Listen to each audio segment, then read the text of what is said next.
The tree plantation. Tree plantation means the process of planting trees.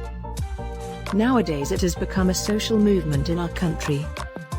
Trees are a great boon to us. They are related to our life and well-being.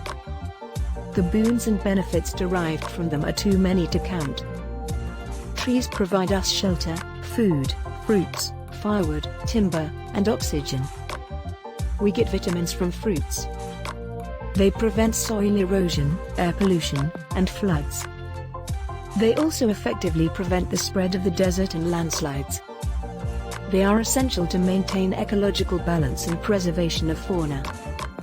We all should plant and grow more and more trees and protect them. Social forestry should be taken on a large scale and trees should be grown all around space. Trees add to the beauty and quality of our life and living.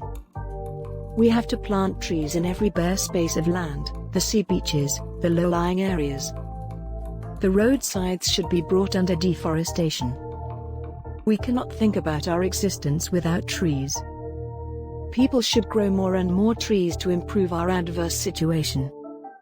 The result of tree plantation will be positive for human beings in every sphere of life.